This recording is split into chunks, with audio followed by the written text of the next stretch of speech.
안녕하세요. 코카의 행복한 주식 투자입니다. 코카의 관심 종목들의 현재 상태를 점검해보며 공부하는 시간입니다.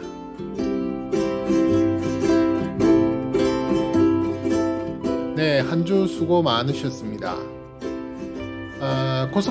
코스피 지수는요, 지난주 대비 고점을 돌파한 후 조정의 모습을 보이고 있고요. 코스닥의 경우 52주 신고가를 돌파한 강한 힘을 보여줬던 한 주였습니다. 하지만 수급이 여전히 좋은 모습이 아닌데요. 특히 코스피는 개인이 올리거나 받치고 있는 모습이거든요. 외인의 매수세가 지속적으로 유입되어야 코스피 지수가 강하게 올라갈 수 있을 텐데요. 또 5월부터는 공매도도 시작되고 여러 변수들이 많이 작용할 수 있는 달이라서 우리가 다 같이 잘 대응을 해야 할 것 같습니다. 그럼에도 우리는 지수의 어떤 방향성보다 종목들의 움직임을 살펴볼 수 있는 ADR 지표를 더 많이 참조해야 합니다. 자, 그래서 오늘의 ADR 지표 먼저 살펴보고 종목 분석 시작하겠습니다.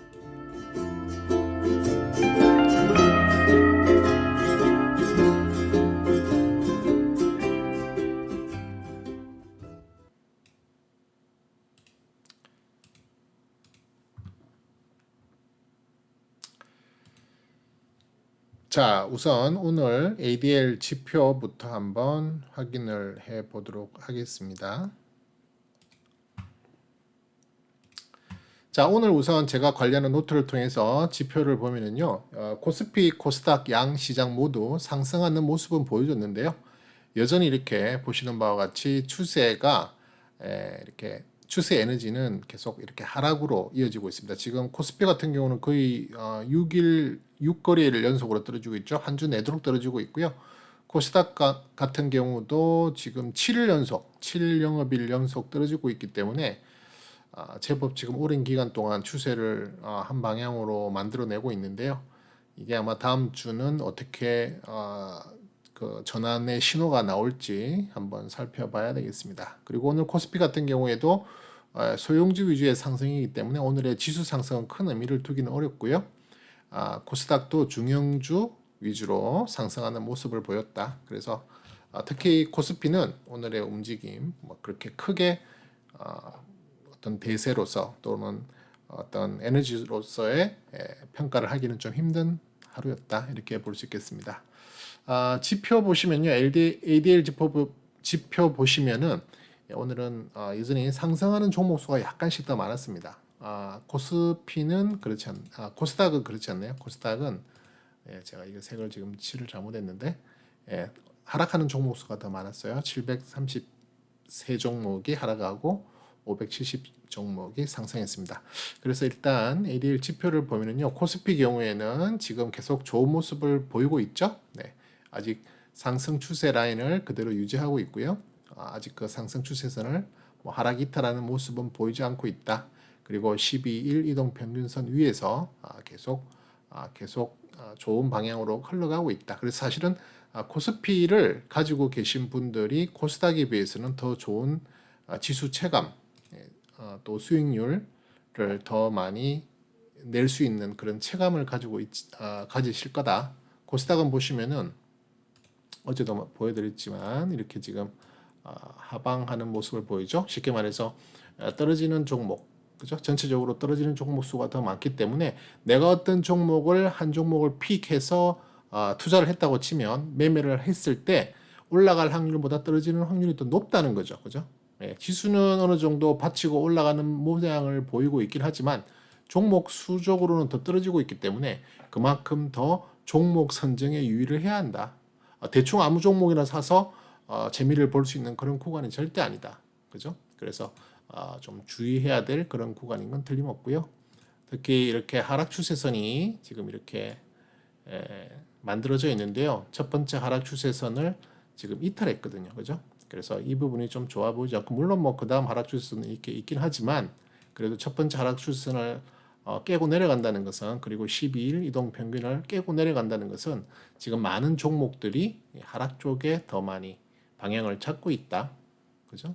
ADR 차트를 보셔도 아시겠지만 조금 지금 아주 혼조세를 보이고 있는데 조금 내려가는 듯한 느낌을 보일 수 있다. 그래서 결론적으로 말씀드리면 하여간 이번 주 한 주 동안에는 뭐 지표상 그죠? 코스피 지수나 코스닥 지수가 올라가는 듯한 그런 날도 있었지만 올라가는 그 상승의 그 날이 더 많았지만 실질적으로 자세히 그 내용을 살펴보면 에너지적으로는 계속 하락의 방향으로 가고 있다. 그래서 이게 이제 제법 한 방향 하락의 방향을 갔으니까 아마 제가 볼 때는 조만간에 어떤 바닥과 뭐 짧은 터닝 포인트라도 짧은 반등 구간이라도 나오지 않을까. 이렇게 추세, 에너지 추세가 그렇게 길게 가는 적이 잘 없어요. 쭉 이렇게 역사적으로 봐도 뭐 아무리 길어도 한 2주 정도 이렇게 떨어지거나 2주 정도 상승하는 그런 기운을 보여도 그게 더 이상 계속 한 방향, 쉽게 말해서 하락의 에너지 파동으로 계속 가는 에너지 기운을 계속 연결하는 일은 잘 없다. 그래서 아마 다음 주 중에는 짧은 상승의 구간이라도, 그러니까 에너지적으로 말씀드리는 겁니다. 에너지적으로 짧은 상승의 구간이라도 나올 가능성이 크다. 네, 그렇게 되고 다음 주가 이제 4월 마지막 주가 정리가 되는 그런 주죠. 네, 그리고 이제 그 다음 주에 5월 달이 시작되는데 5월 달이 이제 공매도가 시작돼서 특히 대형주 코스피 200과 코스닥 150 종목의 어떤 변수들을 좀 잘 모니터링 해가면서 투자를 이어가야 한다. 네, 그렇게 말씀을 드리겠습니다. 자, 일단 지표 지수는 여기까지 살펴보고요. 이제는 종목 공부를 한번 해보도록 하겠습니다. 오늘은 상세 종목 분석으로 들어가는데요. 자, 우선 첫 번째 종목은 코롱 글로벌부터 보도록 하시겠습니다. 자, 코롱 글로벌 우선 제가 관리하고 있는 실적 도트부터 한번 확인을 해볼 텐데요. 자, 우선 실적부터 한번 점검을 해봐야겠죠. 네, 실적부터 점검을 해보도록 하겠습니다. 지금 2020년 작년도 실적이 영업이익 그 다음에 매출액은 컨센서스 대비 더 좋게 나왔습니다. 근데 EPS가 다소 좀 안 좋은 컨센서스 대비 좀 하락하는 모습을 보였거든요. 그래서 전체적인 평가를 보자면 전체적으로 컨센서스가 약 한 전년 대비, 그러니까 2019년 대비 약 한 47% 정도 상승할 것으로 기대를 했는데 막상 실적을 열어보니 44% 성장으로 다소 둔화된 모습을 찾을 수 있었다, 볼 수 있었다, 그죠? 그렇기 때문에 뭐 그렇게 뭐 큰 변화는 아니니까요. 10% 정도의 변화가 생기는, 그죠? 그렇게 생겨야만 뭐 어닝 서프라이즈라든지 어닝 쇼크에 뭐 평가를 할 수 있을 텐데요. 그 정도는 아니었다. 그 정도는 아니었고요. 일단 이제 작년은 뭐 끝난 거니까요. 이제 올해 걸 보시면은 2021년 올해의 영업이익은 지금 컨센서스가 계속 상향하고 있죠. 현재 2054억, 작년 대비 약 17% 정도 상승하는 것으로 예상이 되고 있고요. 그죠?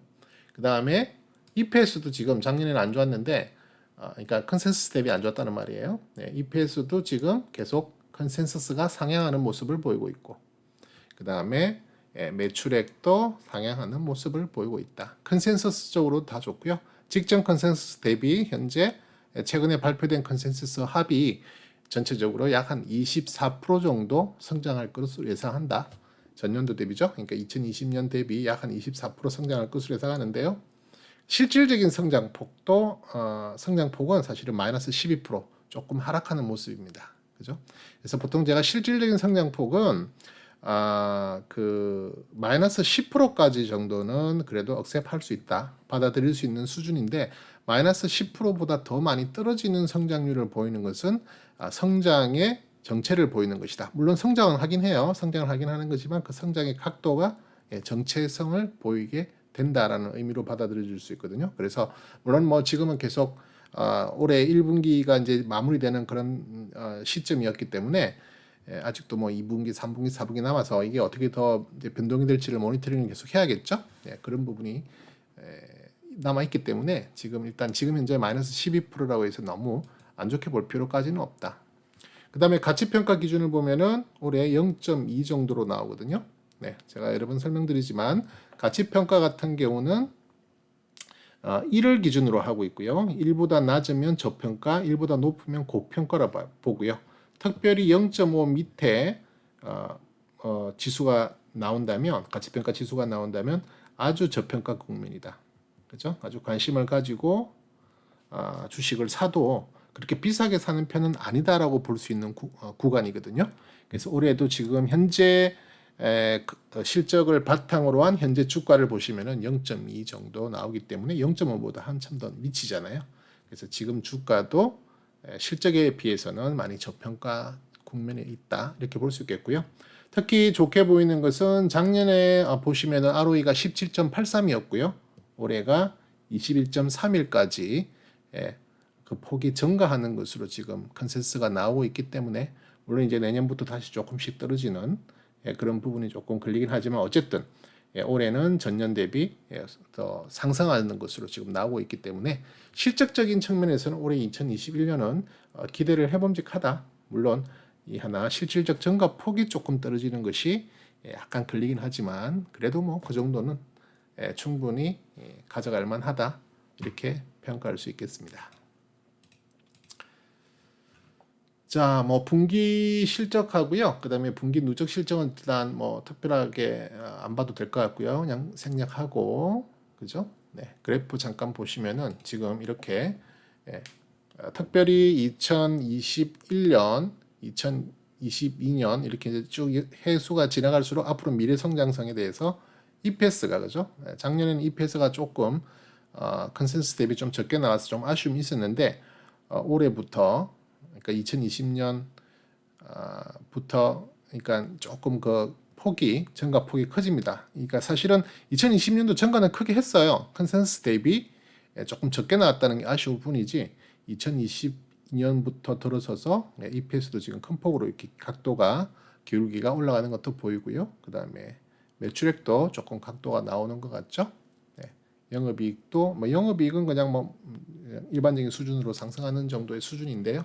네, 지금 전체적으로 봐서 계속 성장성을 확인할 수 있다. 그래프상으로. 그죠? 네. 그래서 이러한 내용을 그 내용을 바탕으로 일단 이렇게 그 적정주가를 계산을 했고요. 자, 적정주가 계산을 이제 차트로 볼 텐데 우선 보시기 전에 우선 평균 단가, 그러니까 외인들이 있고요. 그죠? 외인들이 있고 기관들이 현재 이 코롱 글로벌을 어떤 식으로 평균 단가를 만들고 있느냐. 외인들 같은 경우에는 이제 10일 단기죠. 20일, 뭐 중기, 60일 이상은 이제 중장기로 볼 수 있는데요.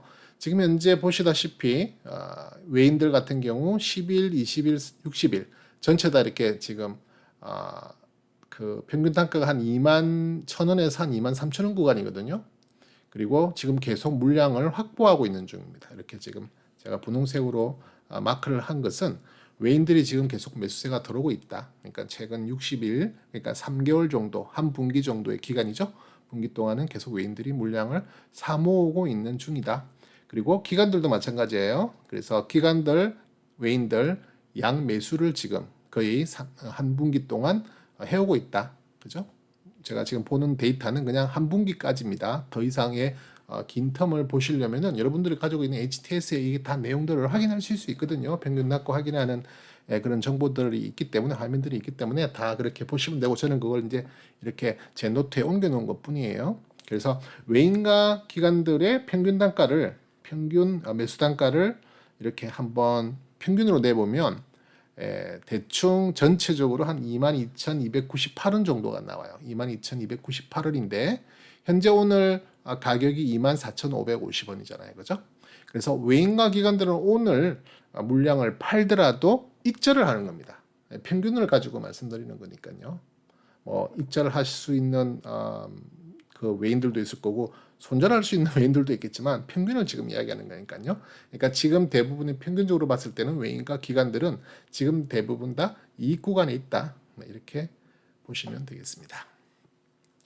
자, 그 다음에 매물대를 잠깐 확인을 해보면요. 매물을 잠깐 확인해 보면 지금 대체적으로 이 매물 분석하는 그 기록을 하는 게 있는데 이건 뭐 제가 여기서 설명 안 드리겠고요. 중요한 것은 지금 손절하는 물량이 많다. 무슨 말이냐면은 지금 이제 매물 부담 차트인데요. 네, 이건 이제 주간 차트, 주봉 차트를 통해서 보는 건데 주간 차트를 통해 보는 건데요. 지금 현재 가격의 위치가 여기에요, 그죠? 네, 여기 색깔이 좀 분홍색으로 된 이 부분이 현재 가격입니다. 24,550원의 단계고요. 지금까지의 코오롱 글로벌의 역사적으로 쭉 거래가 됐던 차트고요. 그 거래된 차트에 이러한 매물로 지금 현재 주주들이 주식을 가지고 있다. 그죠? 주주들이 가지고 있다. 제가 지금 이걸 총 20단계로 나눴거든요. 저는 모든 매물대를 총 20단계로 나눠요. 그래서 이 막대기 하나하나가 전체 금액, 그러니까 제일 고가의 금액과 제일 저가의 금액, 제일 고가는 뭐 이게 10만 700원까지 갔던 적이 있거든요. 10만 700원까지 갔던 적이 있고 제일 저가는 3,100원, 3,179원까지 밑에는 그렇고요. 높이는 10만 원까지, 그죠? 이런 폭을 갖고 있거든요. 그 사이에 여러 가지 가격대에 지금 주주들이, 그죠? 이 주식을 갖고 있는 거라고요. 그거에 대한 비율입니다, 그죠? 비율이고, 제가 이걸 20단계로 나눴기 때문에 그냥 단순하게 산술적으로 계산하자면 한 그래프 막대의 5%가 평균적이라고 볼 수 있겠죠, 그죠? 평균적으로 볼 수 있는데 지금 보시는 바와 같이 뭐 여러분들 화면에 잘 안 보일 수 있겠는데 제가 읽어드리면 제일 위에 아주 꼭대기 10만 원대의 물량을 가지고 있는 분도 없지 않습니다. 없지 않아요. 예. 약 0.45% 정도가 여기에 포진돼 있어요. 그 다음 밑에 단계가 0.54, 0.56, 1.70 이런 식으로 위에 부분은 지금 좀 그렇게 평균보다는 적은 수치이긴 하지만 적지 않은 수예요. 그죠? 적지 않은 수고, 그 다음에 이제 사실은 5%대가 넘는 것은 현재 가격대 밑으로 있는 분들은 그 가격대가 사실은 평균보다 더 많은 가격대를 포진하고 있죠. 이렇게 막대가 큰, 그죠? 한 23.44%라든지 또 14.5, 뭐 이런 16주, 이런 좀 큰 물량대의 가격을 갖고 있는 건 아마 상당수는 대주주 물량일 가능성이 큽니다. 그죠? 대주주들이 이때 물량을 많이 가지고 있을 거고요. 그 다음에 이쪽에 있는 분들은 아마 대주주의 물량이라기보다는 여기에 너무 고점에 들어갔다가 어떻게 보면 소위 말하는 물리신 분들이 확률이 많죠. 그래서 이게 결국엔 다 매물 부담이 되는 거예요. 가격이 이렇게 치고 올라가야 하는데 올라갈 때마다 얘네들은 이제 빨리 팔고 싶죠. 그죠? 본전 심리가 있기 때문에 빨리 내 가격대가 오면 팔고 싶다. 10만 원 지금 10만 원대에 있는 이분들 지금 뭐 파는 게 의미가 없거든요. 지금 뭐 엄청나게 많이 떨어져 있기 때문에 뭐 20% 정도로 떨어져 있죠. 그러니까 지금은 뭐 팔아도 의미가 없기 때문에 그냥 쉽게 말해서 포기하고 버린 종목이다 이렇게 볼 수 있는 그런 구간대다 이렇게 볼 수 있는 거거든요. 그래서 이런 매물대들을 자주는 아니지만 제가 가끔 한 번씩 그 매물대 변화 추이를 이렇게 기록을 합니다. 해서 전체적으로 그 매물의 포지션들을 확인해서 이제 손절 물량이 많은지 익절 물량이 많은지를 평가하는데요. 최근에 주가가 올라가면서 실질적으로 여기 위에 있는 분들이 이제 조금이라도 올라오니까 그 손실폭이 줄어든다고 생각하시고 손절을 하시는 분들이 더 많아지고 있다. 아니죠. 잠깐만요. 손절을 하시는 분들이 더 많아지고 있다. 그렇게 판단할 수 있거든요. 그러니까 손절하시는 물량이 많아진다는 것은 무슨 말이냐면은 위에 있는 이 매물의 그 두께가 점점 얇아진다는 거예요. 여기 매물대 이 위치에 가지고 계신 주주들이, 그죠? 주가가 조금씩 올라오는 이런 구간을 이용해서 물량을 손절하고 던진다는 거죠. 그만큼 여기 해당하는 비율이 점점 줄어들겠죠. 그죠? 점점 줄어들기 때문에 나중에 이 종목이 올라갈 때 점점 매물 부담에 대한 압박을 적게 받게 된다. 그죠? 그래서 기본적으로 손절하고 나가는 물량이 많은 것이 포착되는 것은 매매적인 그 매물대적인 접근을 했을 때는 훨씬 좋은 좋은 것으로 평가를 할 수 있다. 이렇게 말씀을 드릴 수 있겠습니다. 자, 그래서 어쨌든 이러한 내용들을 바탕으로 이제 적정 주가를 계산하게 되고요. 적정 주가는 제가 주봉 차트에 제가 이제 항상 마크를 해두죠. 보시면은 자, 지금 현재 2021년 코오롱 글로벌의 실적을 중심으로 했을 때 적정 주가를 얼마까지 보고 있냐면 약 3196원까지. 그죠? 그 다음에 적정 주가의 고점 밴드는 41,499원. 그 다음에 적정 주가의 저점 밴드는 19,383원. 그러니까 쉽게 말해서 차트를 좀 좁히면은요. 2021년은 지금 여기 빨간색 선, 그죠? 빨간색 선인 고점 밴드와 파란색 선 저점 밴드, 그 다음에 가운데에 있는 적정 주가 초록색 선이죠. 이 사이를 계속 왔다 갔다 하는 것이 가장 이상적이다. 그죠? 가장 이상적이다. 그렇게 볼 수 있거든요. 그러니까 지금 현재 위치를 자세히 보시면은요. 지금 위치를 자세히 보시면 올해 들어서 지금 3월부터 그죠? 3월부터 적정 주가 하단 밴드를 이제 차고 올라오는 모습. 그러니까 이 밑에 하단 밴드를 지금 이제 돌파하고 올라가고 있는 모습을 보이고요. 점점 윗방향 적정 주가인 3만 원대를 향해서 뭐 출렁출렁하면서 가겠죠. 물론 뭐 쭉 한꺼번에 가지는 않겠죠. 파동을 만들면서 윗방향으로 갈 가능성이 높다. 그래서 그런 방향성을 가지고 갈 때에 우리는 기술적으로 이 부분에서 어떤 식으로 트레이딩을 하면서 가는 것이 가장 이 극대화를 낼 수 있을까를 확인하면서 가는 겁니다. 그렇죠? 확인하면서 가는 거고요. 그 다음에 컨센서스, 그러니까 정권사들이 지금 이 종목에 대해서 적정 주가를 또 내는 게 있거든요. 그게 지금 27,333원이에요. 저는 3196원을 보고 있기 때문에 저보다는 조금 더 낮지만 어쨌든 적정 주가, 그러니까 정권사들의 컨센서스를 바탕으로 한 적정 주가 평균은 27,330원이니까요. 정권사들의 적정 주가에도 아직은 미치지 못하고 있는 가격이다. 물론 이 적정 주가라고 하는 것이 반드시 어떤 그 가격의 목표 주가가 된다는 의미는 아닙니다. 하지만 그 구간대에서 놀 수 있는 확률이 높다라는 걸 보고 또 그게 적정 주가라고 이렇게 어느 정도 방향선을 확인하고 우리가 그 방향의 그 위치에 높으냐 낮으냐를 한번 점검하는 정도의 의미지 너무 그 가격에 딱 3196원이라고 해서 3196원까지 가면 나는 팔 거야 이런 식으로 접근하는 건 아니라는 거죠. 지금 현재 가격 위치가 전체적으로 봤을 때 이 밴드 상의 어느 정도의 위치에 해당하고 그죠? 그러면 혹시 올라간다면 이만큼은 또 올라갈 수 있는 룸이 있겠구나, 여유가 있겠구나라는 정도의 수준으로 파악하고 가져가는 거죠. 실질적인 매매 행위, 실질적인 트레이딩은 기술적인 부분들을 더 많이 보면서 가야 되는 게 더 중요합니다. 무조건 이런 것만 가지고 간다는 것은 어떻게 보면 약간 가치 투자적인 그런 측면이거든요. 근데 코카는 너무 가치적인 투자보다는 가치 투자도 물론 보고 그 기업의 안정성과 실적을 확인하는 면도 분명히 있지만 실질적인 트레이딩은 바로 기술적인 접근으로 더 많이 비중을 두고 간다. 제 영상을 쭉 보신 분들은 아마 그렇게 느끼셨을 거예요. 그래서 그런 식으로 간다는 걸 아시고 그럼에도 기본적 분석을 꼭 하는 이유는 절대 이상한 회사를 하지 않는다는 거예요. 그죠? 실적이 뭐 이렇게 역성장을 하는 것으로 지금 컨센서스가 나온다든지 또 실질적으로 역성장을 하고 있는 기업들은 제가 아예 제 관심 종목에 넣지를 않습니다. 그래서 코카가 여러분들께 코카의 관심 종목이라고 하는 것은 최소한 기본적으로 기본적 분석에서 이 회사가 이상한 회사는 아니야. 또 역성장하는 회사가 아니라는 것은 어느 정도 확인이 된 회사들이다. 어느 정도 확인이 된 종목들이다. 이렇게 이해하시고 같이 공부하시면 되겠습니다. 자, 그래서 이런 실질적인 바탕을 가지고 이제 우리가 기술적으로 접근을 하죠.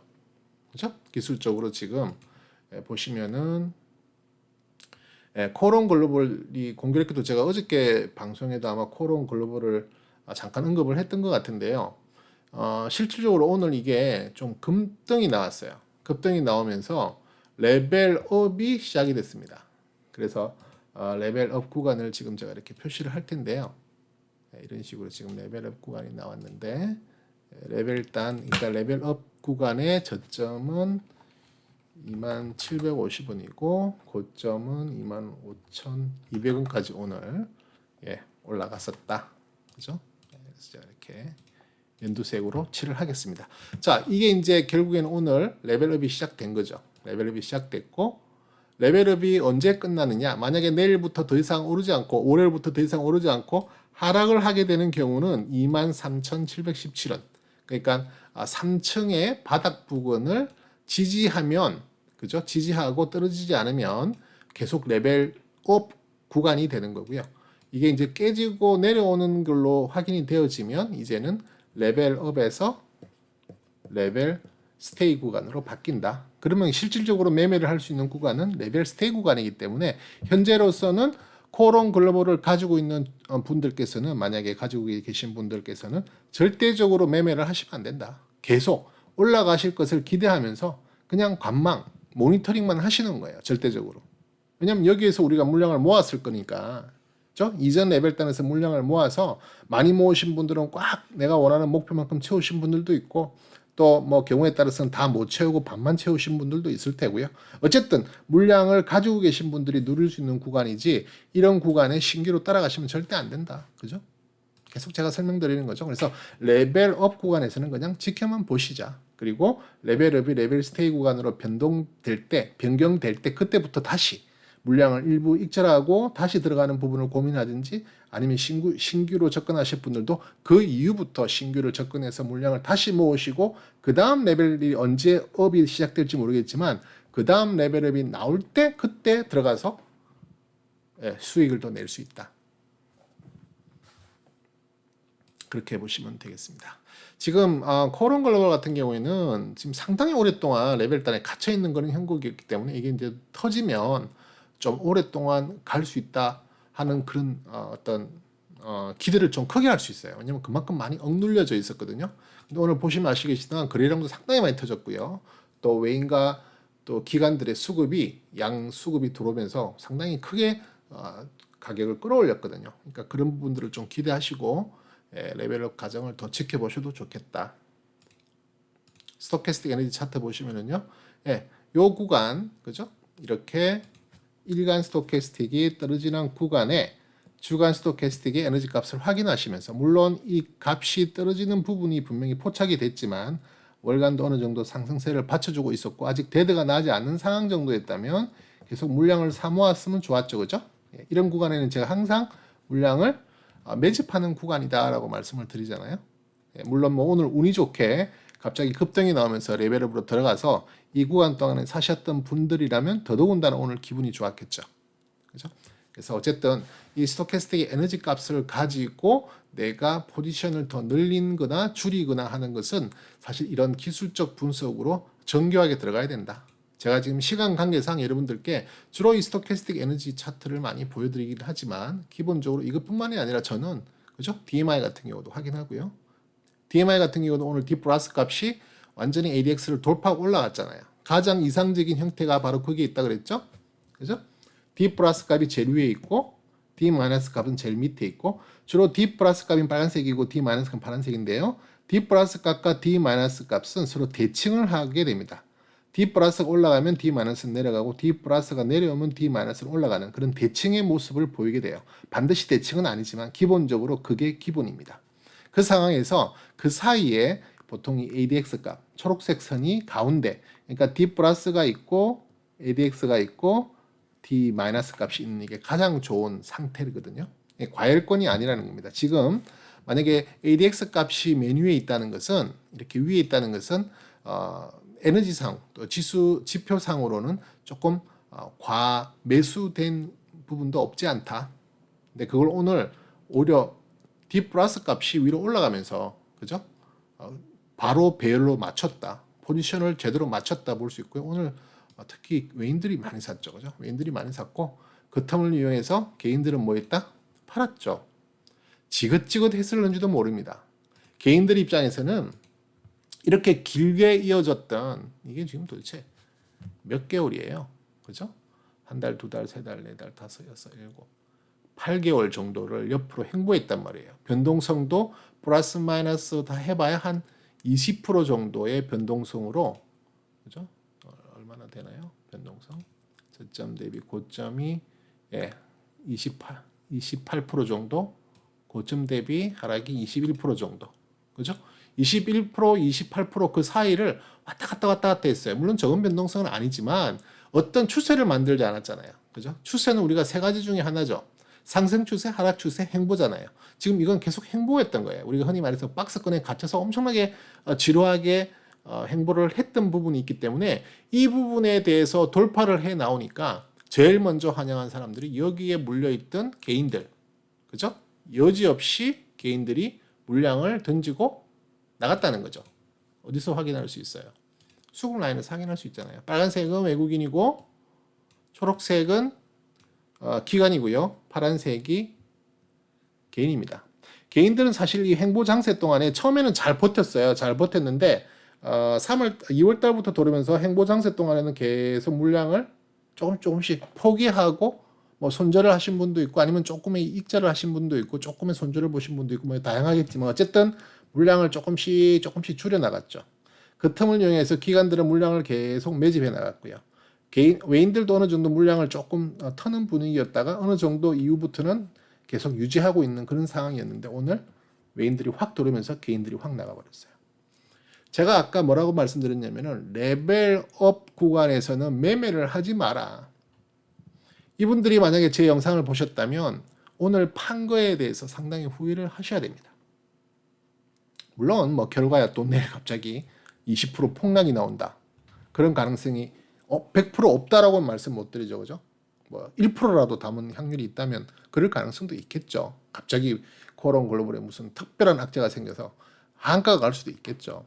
하지만 기본적인 제 그 관점은 레벨업 구간에서는 절대 매매하시는 거 아니다. 그냥 가지고 가셔야 된다.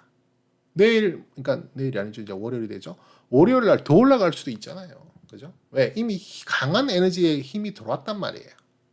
강한 에너지 힘이 들어왔기 때문에 하루 정도 쉬었다가 그 다음날 또 강하게 또 치고 올라갈 수도 있겠죠. 알 수가 없는 거지만. 그죠? 그런 레벨업 구간에서는 그냥 가만히 관망하시는 게 좋은데 오늘 많은 분들은 뭐 익절을 하셨는지 손절을 하셨는지 모르겠지만 틀고 나가셨다. 안타까운 거죠. 저는 이런 걸 보면 안타깝게 생각을 합니다. 그뿐만 아니죠. 뭐 다른 여러 가지 지표들을 봅니다. 뭐 RSI, CCI도 참고로 보긴 하고요. MACD 같은 경우도 중요하게 MACD는 나중에 또 기회 되면 제가 설명드리겠지만 MACD 같은 경우하고 스토캐스틱하고 상당히 합이 잘 맞아요. 이 합을 잘 평가하면서 같이 가져가시는 게 좋겠고요. 금방 보셨던 DMI 지표도 봤겠지만 DMI 지표 외에도 뭐 여러 가지 또 차트들을 봅니다. 그죠? 이런 차트들을 보고 이격도도 보고 그죠? 그 다음에 또 제가 스피드를 조절하기 위해서 헤이켄 애쉬 차트도 보고요. 여러 가지 차트들을 다 동시에 보면서 판단을 한다는 겁니다. 그죠? 자, 여기서 이제 한 가지 더 설명드릴 수 있는 거는 자, 지금 일간 스토캐스틱 차트를 갖고 이야기를 좀 할게요. 그죠? 일간 스토캐스틱이라고 하는 그 자체가 원래 제가 스토캐스틱이랑 RSI를 좋아하는 이유는 다른 변동성 지표와 달리 어떤 그 상승과 하락이 100분율의 안에서만 움직입니다. 제일 높은 포인트가 100이고요. 제일 낮은 포인트가 0입니다. 따지고 보면 100분율이죠. 그죠? 0%에서 100% 사이에 이게 변동성을 이렇게 그리는 지표입니다. 그죠? 자, 그러면 100이라는 게 가장 높을 거고 100 이상 올라갈 수가 없죠. 0이 가장 낮고 0 밑으로 내려갈 수가 없다는 겁니다. 그래서 그 구간을 이제 확인을 하게 되는데요. 어떤 지표에 따라서는 이렇게 100과 0이 있는 게 아니라 그 고유값으로 뭐 1000도 될 수 있고 2000도 될 수 있고 계속 올라가는 그 또 다른 그 계산 방법이 다른 지표들이 있긴 한데요. 그런 지표들보다는 저는 이렇게 100분율에 의해서 움직이는 지표들을 선호한다. 왜냐하면 더 간단하게 이해를 하고 분석할 수 있기 때문에 그런 거거든요. 자, 그러면 보세요. 자, 여기 해당하는 게 가장 고점이었죠. 에너지 값이. 여기가 가장 저점이었죠. 고점에서 저점으로 떨어졌어요. 한 파동, 하락 파동, 상승 파동, 하락 파동, 상승 파동 이렇게 지금 파동을 그릴 수가 있는데요.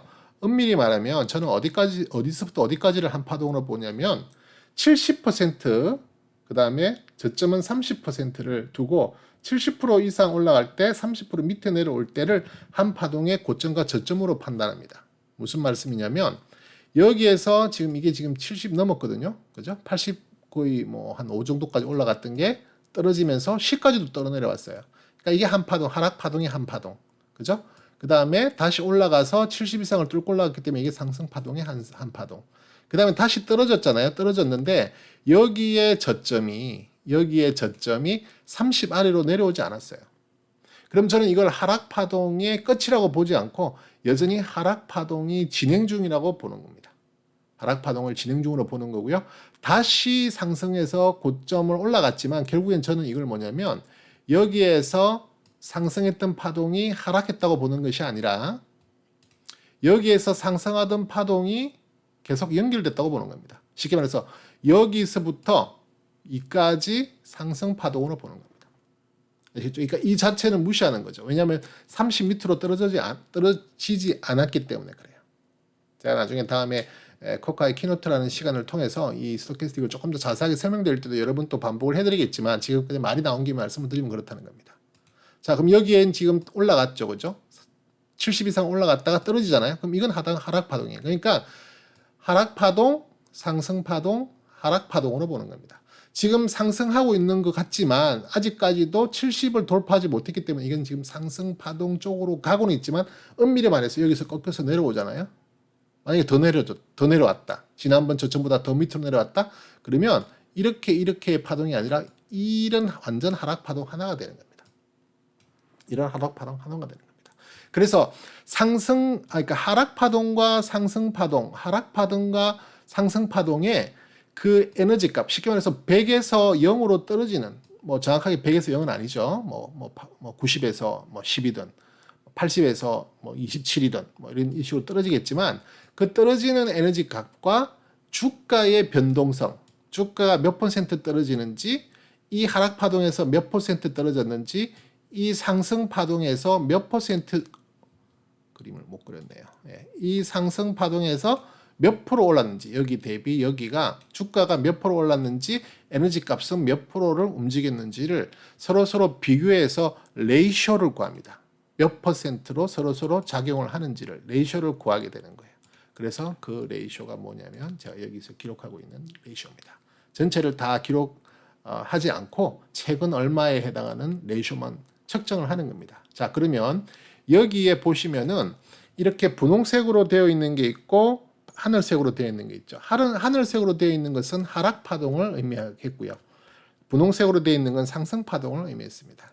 자, 그러면 상승 파동일 때, 그죠? 이게 언제부터 언제까지죠? 3월 4일부터 4월 1일까지. 영업일수로는 20일입니다. 20일 동안 계속 상승의 파동을 그렸어요. 상승의 파동을 그린 것과 그만큼의 주가도 올라갔겠죠? 주가에 올라간 그 레이셔를 구하니까 0.23이라는 에너지 값이 측정이 됐어요. 계산이 0.23으로 됐는데 떨어질 때는 어떻게 됐느냐? 다시 하락 파동을 12일 동안 하락을 했잖아요. 그죠? 12일 동안 여기에 하락을 했는데 그때 떨어지는 에너지 값은 0.06으로 떨어졌어요. 쉽게 말해서 0.23이라는 에너지 값으로 올렸고요. 0.06이라는 에너지 값으로 내렸어요. 그리고 지금 현재 진행 중이긴 하지만 4월 19일부터 지금 현재 올라가고 있는 진행형. 차트 잠깐 다시 볼까요? 현재 올라가고 있는 4일치 진행형. 아직까지는 완전히 상승이라고 보기 어렵죠. 그래서 제가 여기다가 마크를 뭐라고 해놓냐면 그냥 진행 중이라고 해놔요. 엄밀히 말해서 이건 완성된 건 아니에요. 아직 결과는 아니죠. 하지만 현재까지로 봤을 때는 0.06으로 떨어졌던 에너지 값이 지금 올라가는 이 파동에서는 0.3으로 올라가요. 오히려 이때의 파동보다 더 강한 에너지 값으로 지금 올라가고 있는 중이다.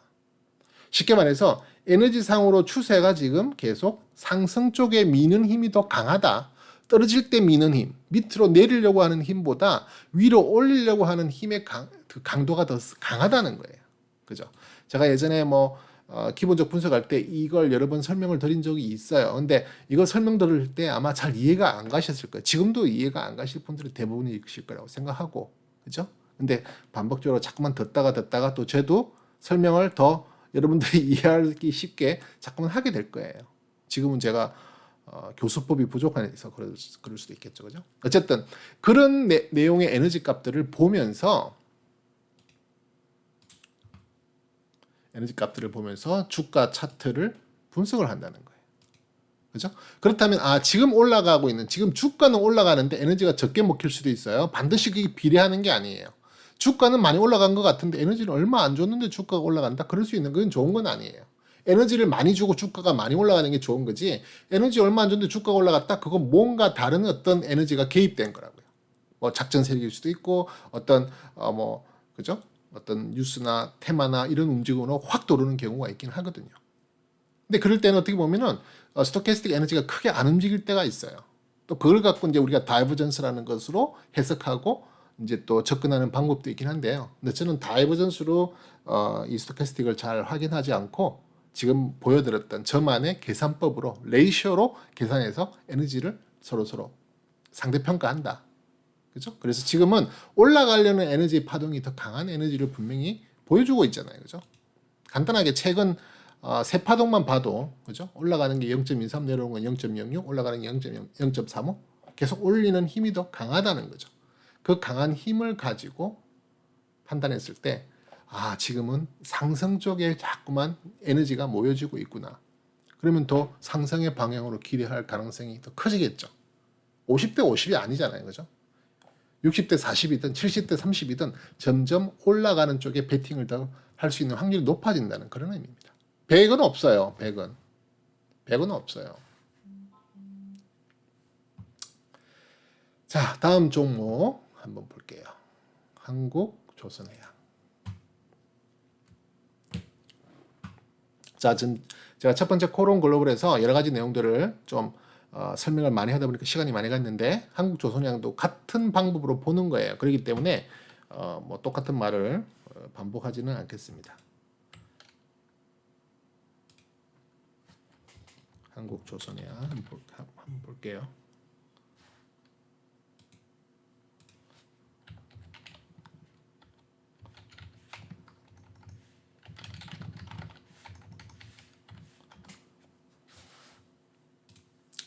자, 보시는 화면은 한국조선해양의 실적 차트, 실적 노트인데요. 자, 우선 2020년의 실적을 잠깐 살펴보시면 실질적으로 2019년 대비 계속 안 좋게 나왔습니다. 심지어는 컨센서스 대비에도 한참 못 미치는 아주 안 좋은 기록을 냈습니다. 2020년. 그죠? 2019년 대비해서 마이너스 220% 역성장.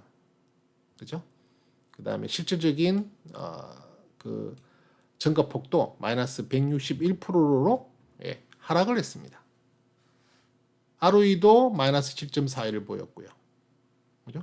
완전히 안 좋은 이런 종목은 접근을 하시면 어떻다? 죽는다. 2020년에 만약에 한국조선해양을 거래하셨던 분들은 정말 재미없었을 거다. 왜? 실적이 안 좋았잖아요. 차트 한번 볼까요? 잠깐. 우선 차트 잠깐 볼게요. 자, 2020년 구간 볼까요? 코로나가 있어서 떨어졌다는 거 감안하고요. 그럼에도 불구하고 계속 2020년 다른 종목들은 코로나 때문에 충격파를 먹고 3월 중순부터 4월부터 크게 올라갔었어요. 계속. 근데 얘는 올라가는 척 하다가 다시 밀려서 거의 11월 달 다 돼서부터 지금 상승 기류를 만들어내고 있죠. 무슨 말이냐면 실질적으로 2020년 이 구간이 실적이 안 좋았기 때문에 올라가면 이상한 거예요.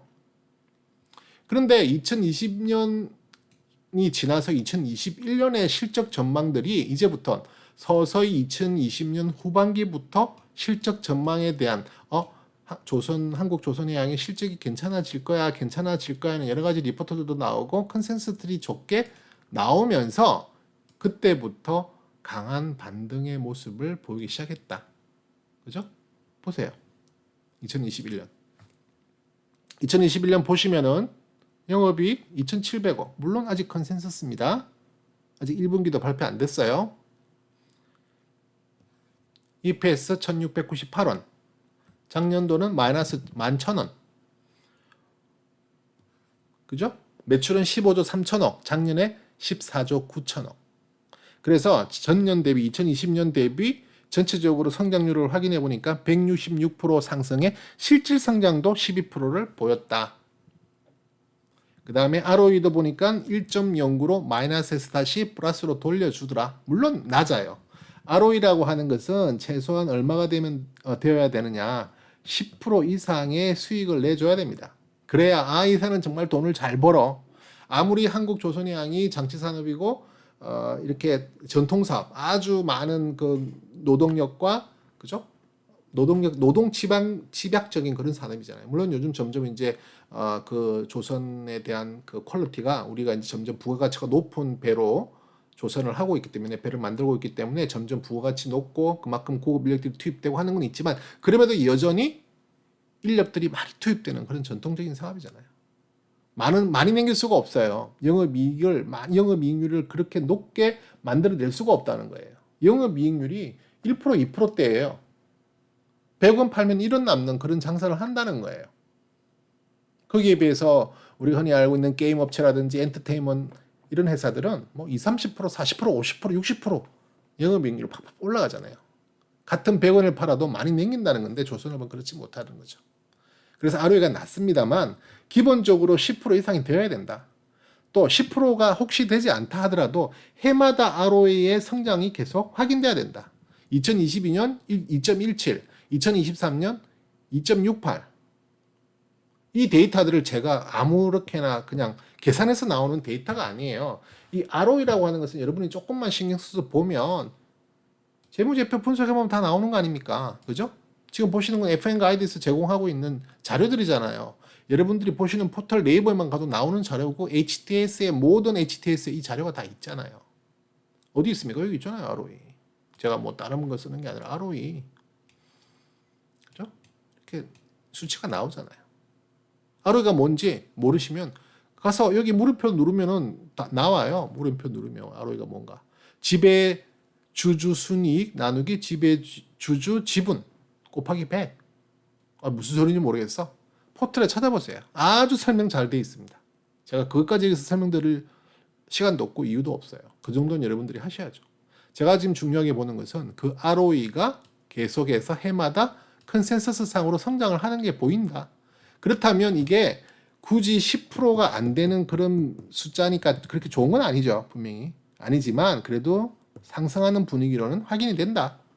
그러면 어느 정도 오케이 할 수 있는 부분이 된다는 거예요. 그렇죠? 그걸 제가 제 노트에 관리하기 편하게 제가 옮겨놓은 것 뿐입니다. 저는 컨센서스를 계속 봐야 되니까. 계속 그 변화를 확인해보고 싶은 거니까. 2022년 내년이죠. 전체적으로 59% 성장이 예상돼요. 실질적인 것은 마이너스 6%. 실질적인 성장은 마이너스 10%까지는 그래도 저는 참아준다고 했죠. 나쁘지 않아요. 물론 플러스면 더 좋겠죠. 2023년 34% 성장, 2022년 대비 실질적인 성장은 10%. 실질적으로 성장액을 퍼센테이지화 한 겁니다. ROE 계속 올라가죠. 그렇죠? 가치평가 올해는 0.5. 아까 말씀드렸죠. 기억나죠? 0.5 미만, 0.69, 0.95. 점점 그 주가의 방향이 이제 가치가 점점 고평가되기 시작하는 거죠. 1이 적정 주가라고 제가 적정 평가라고 말씀을 드렸잖아요. 그죠? 1이 점점 가까워진다. 그러니까 지금 2023년까지 가는 거 이거는 모르겠고 일단 올해 그리고 내년 상반기까지는 한번 가져가 보자 하는 겁니다. 그런 걸 기준으로 해서 적정 주가로 산출하고요. 또 외인 평단, 기간 평단 확인해 보고요. 지금 외인 기간 전체 평균 가격이 12만 8,783원입니다. 최근 6개월 동안, 최근 3개월 동안. 현재 가격이 14만 1,000원이니까 외인 기관들은 평균적으로는 돈을 벌고 있다. 지금 팔면 익절이다. 그죠? 걔네들은 뭐 1억치, 2억치 산 게 아니잖아요. 이런 수백억, 수천억치를 사고 있는데 물론 한국조선해양은 9조 9천억의 시가총액이니까 그렇게 해서 계산을 해보면 이러한 적정 주가를 표기할 수 있다. 그죠? 자, 지금 보시는 화면에 초록색으로 선으로 되어 있는 것이 올해 2021년의 적정 주가 12만 6,526원. 지금 얼마죠? 오늘 14만 1,000원이거든요. 그죠? 주가가 초록색 선보다 더 위에 올라가 있죠. 빨간색은요? 적정 주가의 고점 밴드. 파란색은 적정 주가의 저점 밴드예요. 쉽게 말해서 2021년 현재 컨센서스를 바탕으로 지금 현재의 예상으로는 한국 조선해양의 주가는 이 사이에서 오르락 내리락 하는 것이 정상이다. 빨간색 선 위로 올라가고 파란색 선 밑으로 내려올 수도 있어요. 그건 조금 물음표를 달아야 된다. 올라갔을 때는 좀 많이 비싸진 거 아닌가? 파란색보다 밑에 왔으면 이거 무슨 일이야? 왜 이렇게 싸졌어? 무슨 일이 있는 거야 회사에? 결코 이 저점 밴드 밑으로 떨어지는 거 좋은 거 아닙니다. 정상이 아니라는 거에 물음표를 달아야 돼요. 뭔가 우리가 알지 못한 내용이 있다. 지금 빨간색 위에 있는 적정 주가 상단 밴드를 뚫고 올라갔잖아요, 현재. 그죠? 이번 주에 올라갔잖아요. 지난주까지는 타치만 했고 이번 주 올라갔단 말이에요. 지금 올라가고 있는 중이잖아요. 무슨 일이 있지? 너무 비싸진 거 아닌가? 비싸진 거예요. 물음표 달아야 됩니다. 조심해야 될 구간이 온 거예요. 지금이 3월이잖아요. 아니, 4월이잖아요. 그죠? 그러면 아직까지도 2020년은 아직도 많은 8개월 남았어요. 그죠? 2022년에 적정 주가를 끌어오기에는 조금 일러요. 하지만 성급하게 난 정말 한국조선해양 내년까지 주고도 가져갈 거야. 내년까지도 정말 좋게 본다면 2022년에 적정 주가를 끌고 왔을 때 적정 주가가 얼마냐면 16만 6천 원이에요. 14만 오늘이 14만 천 원이니까 16만 6천 원이고 고점 밴드는 17만 8천 원까지도 내년 성적표 내년의 실적을 끌고 왔을 때 그럴 수 있다는 겁니다. 하지만 지금은 내년 2022년의 실적을 끌어와서 적정 주가로 사용하기에는 너무 일러요. 최소한 7월, 8월 이후, 좋기는 9월 달 이후, 그러니까 3분기부터 이제 3분기, 4분기로 진입할 그때부터 2022년 거를 끌고 오는 것은 어느 정도 당연한 일일 수도 있는데요. 지금 2022년 거를 끌고 오기는 좀 빨라. 그래도 나는 끌고 오겠다면 끌고 와서 볼 수도 있어요. 그러면 조금 마음은 놓이잖아요. 완전 고평가는 아니네. 2022년을 보면 아직도 갈 일이 많아.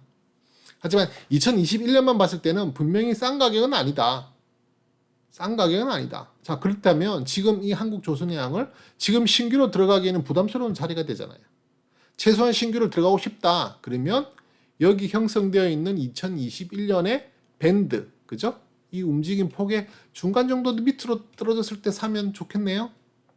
그러면 비싸게 사는 건 아니잖아요, 최소한. 지금은 무진장 비싸게 사는 거예요.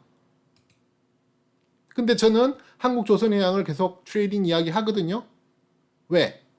지금 한국조선해양은 신규 접근하시는 분들보다 이미 이 물량을 이전에 확보하신 분들, 그죠? 일간 차트로 갈게요. 일간 차트로 가면은 레벨단이 보이죠, 그죠? 자, 레벨단이 이렇게 계속 만들어지면서 창창 올라가고 있잖아요. 레벨단이 계속 올라가고 있다고요. 그러니까 어디서부터 진입하셨는지는 모르겠는데 최소한 지난번 레벨단에 진입하신 분들은 지금 고점이라고 해서 쫄아서 팔 필요는 없다는 거. 언제까지? 최소한 기술적으로 문제가 발견될 때까지, 기술적으로 위험한 요소가 확인될 때까지는 계속 가지고 가는 겁니다. 아직까지도 상승 추세가 하락 추세로 변환되지 않았다는 거예요.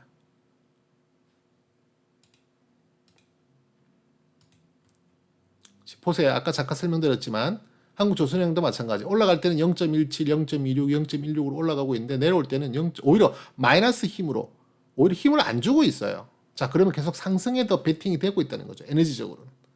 그렇죠? 이런 것들이 이제 이상 신호가 나올 때, 위험 신호가 나올 때 그때부터는 이제는 익절을 해야 되는구나. 이제는 물량을 줄여야 되는구나라고 볼 수도 있겠지만 물론 지금도 지금 박스권이잖아요. 레벨단 3층을 돌파하려고 그러죠. 레벨업을 시도를 하기 위해서 빼꼼 오늘 내밀었어요. 얼굴을 7% 정도 더 오르면은 레벨업입니다. 그럼 또 그 다음 레벨업으로 가는 거예요.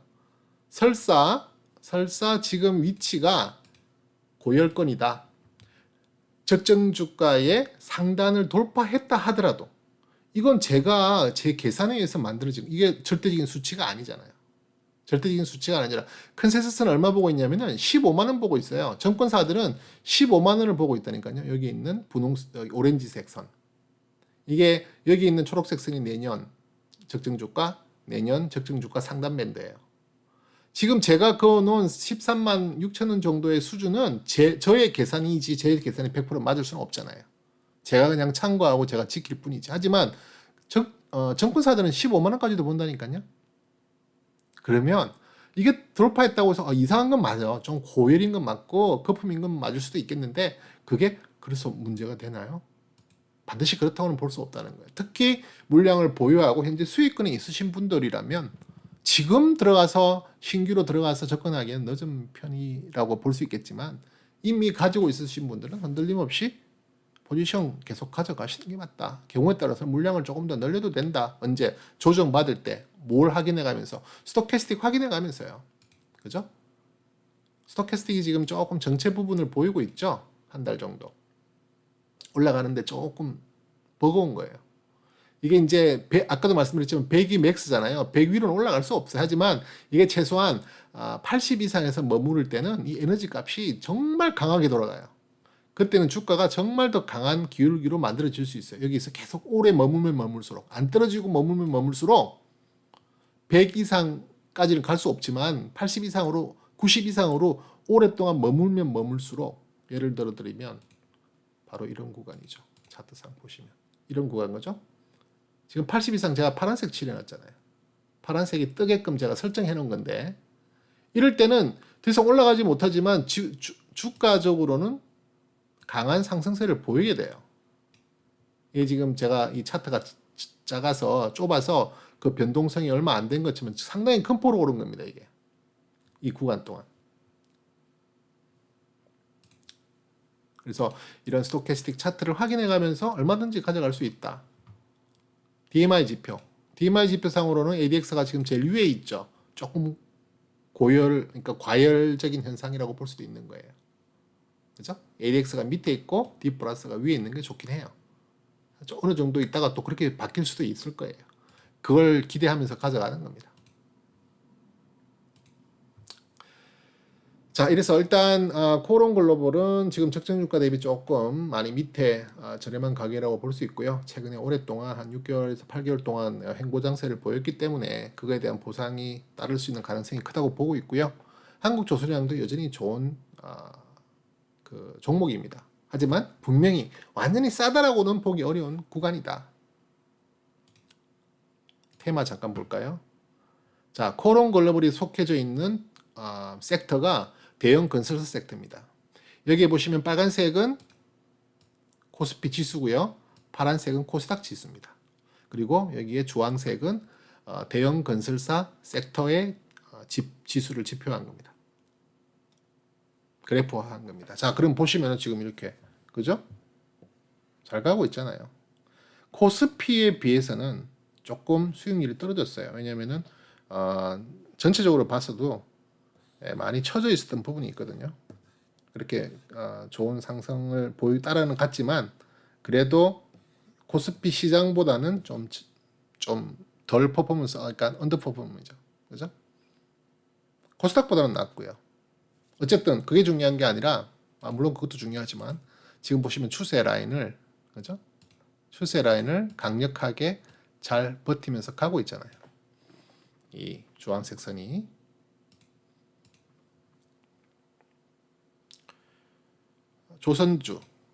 조선주 섹터는요. 조선주 섹터는 지금 코스피 코스닥보다 더 좋은 아웃퍼폼 하고 있어요. 잘 올라가고 있다는 거죠. 추세선 계속 잘 받치면서 올라가고 있고요. 강한 상승세를 보이고 있다. 테마적으로, 섹터적으로는 전혀 문제가 없다. 섹터가 가야 됩니다. 섹터가 가야 거기에 포함되어 있는 개별 종목들도 섹터와 함께 가는 가능성이 커져요. 물론 지금은 이제 실적 장세가 이렇게 유동성 장세에서 실적 장세로 이렇게 약간 변했잖아요. 처음에는 이런 거 저런 거 따질 것 없이 무조건 다 갔는데 이제는 조금 선별적이 됩니다. 실적 장세라고 하는 말이 그 말이에요. 실적이 좋은 종목들이 가는 거고 실적이 좋지 않은 종목들은 못 간다. 같은 섹터에 있다라 하더라도. 그럼에도 섹터가 워낙 잘 가면 찌질이들도 그 힘을 받고 가는 경향이 커요. 실적이 조금 안 좋더라도 그 섹터에 포함되어 있다는 그 이유 하나만으로 형님들이 잘 가니까 찌질이 동생들도 그냥 좋게 가게 되는 그런 경향이 많다는 거예요. 그래서 섹터 확인을 되게 중요하게 봐요, 저는. 그래서 제가 매주 이렇게 섹터 분석해서 순위 매기고 여러분들께 보여드리잖아요.